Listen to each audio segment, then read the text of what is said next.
Okay, Goji fans, Weapon 2 again, and this time I'm doing a sort of a video response to GOODzilla's review on the comparisons between the three Godzilla 2014 figures here. I know I reviewed the 12-inch one last time, so I'm just reviewing that. I have the same exact opinion of these three. We'll get to that in a bit. And also, I know I never done a review on these versions, like the bootleg Bandai Creation toys here, because the reason why I'm not adding these is because they're basically the same exact molds and retools. Like with the Smash Strike version, his waist was crap, and you see how they retooled the mold on this guy's chest, and a little poorly done. The same thing on the other one here with a closed mouth. Yeah, so they both have the same exact head molds, except this one here has a painted tongue, unlike the real Bandai Creations Smash Strike Godzilla. But the tails on them are very stubby, and I think the remolding these made them a tad smaller than the originals. So, and you see where the paint stops here, more like on the Movie Monster series Godzilla 2014 figure from Bandai, but it stops in the middle.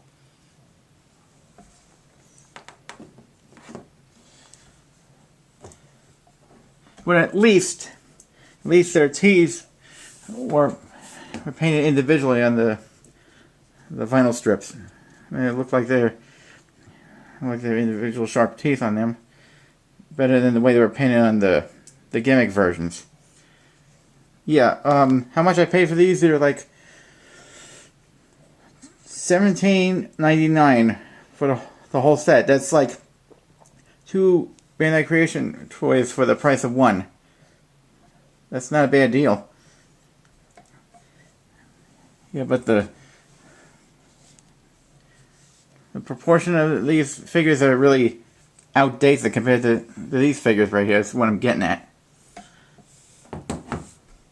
But enough of that. Let's get into these guys over here. So, and yes, I do rate the Bandai Creations version here #1, but since I got the 12-inch version, it's even a lot better because it's not because of the size, but the different pose, and I have a tad more articulation in the head and the middle part of the tail, which I reviewed earlier. But first off, we'll talk about the Neca version here. Yeah, this is one of the best Godzilla 2014 figures for the adult collector. I don't have the SH Monster Arts just yet. I'm putting that on wait. And also, like I said, I'm waiting to save up for the large Neca figure with the electronic roar, which Jack Pacific never bothered to give an electric sound to their figure. They just left the battery compartment in inside the stump of the tail, and the hole slots on the bottom of his crotch. So, but of course, the Neca version has a lot more articulation. Some people have a problem with the shininess of this toy, but you know, I like it so far. I don't mind it. It's like he just rose out of the water. I'll give you a close-up of his head if you can't see very well. I can just do this. Yeah, I love the way they painted the eyes and the teeth and the tongue. Even the tongue has individual articulation in there, just like the large Neca figure.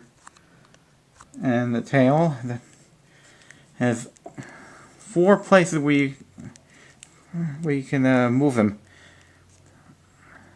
Got 4 points of articulation, especially in this part here, the that had to be attached. It's got the rubbery plastic on here, and a metal wire, which I'm not gonna bend because I'm afraid of breaking it.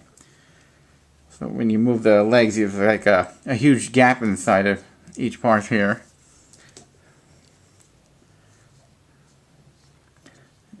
If you see what I'm talking about. Also, when you move his waist down, it kind of separates all this from the back section. Yeah, just like that. That's one of those minor flaws, but you know, it's not that bad. And the way they painted the cloth on his hands and feet, some say it's brown, but it looks kind of like a gloss black to me. And the head and neck, like I showed you before, is really awesome. I do like the sculpting on the spine plates. They're nice and pointy, but not as pointy as they are on the SH Monster Arts. Especially the elbow joint here.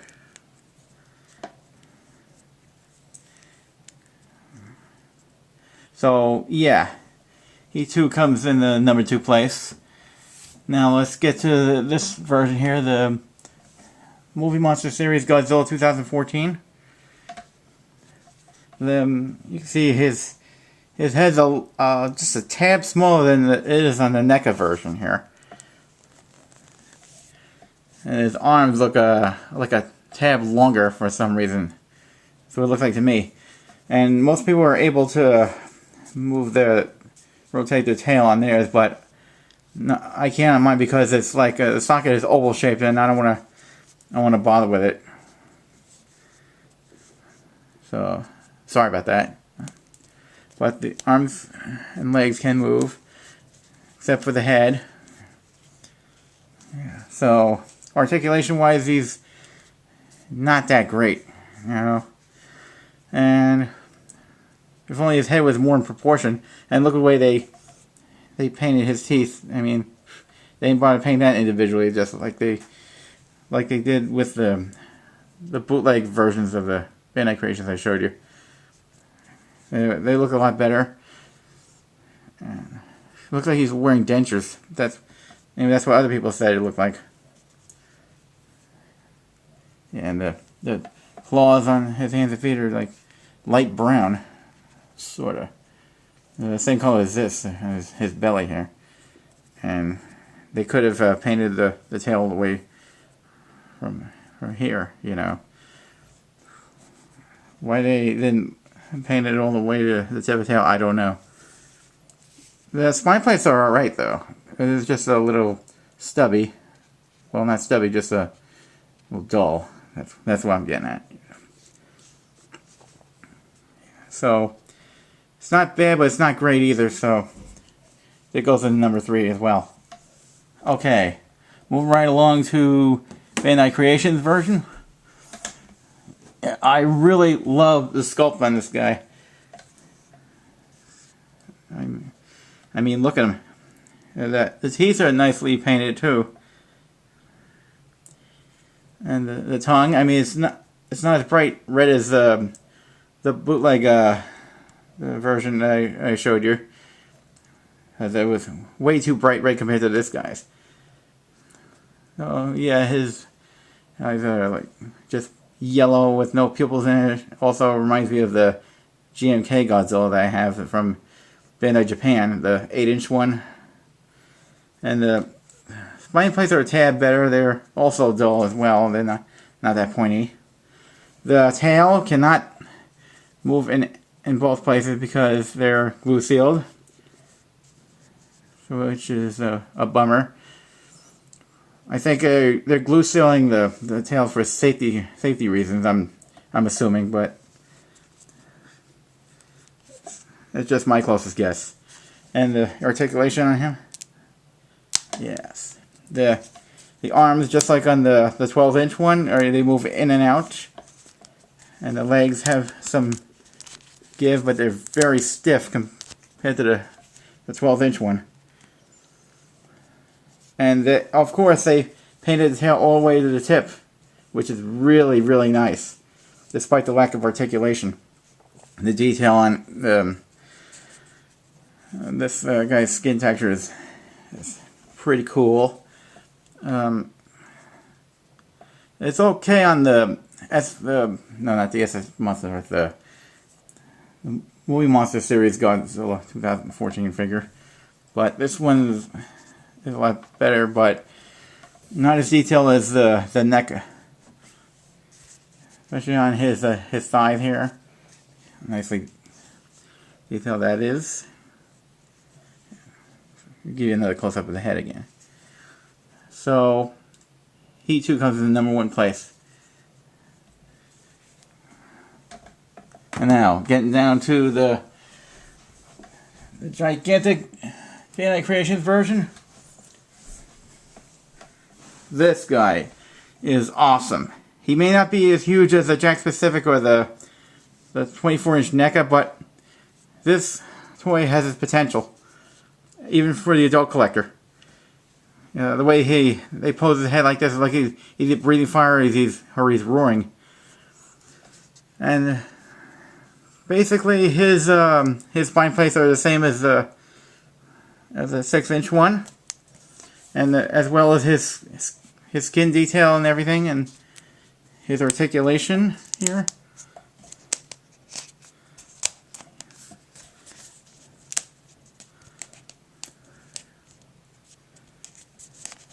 It's a good thing it has one moving point in the tail, which is a good thing. If it didn't, I was going to put this guy a hell of a lot lower rating.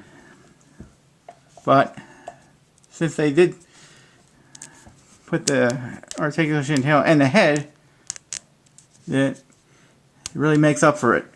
Despite the glue seal here as well. I'm not gonna break that glue seal either.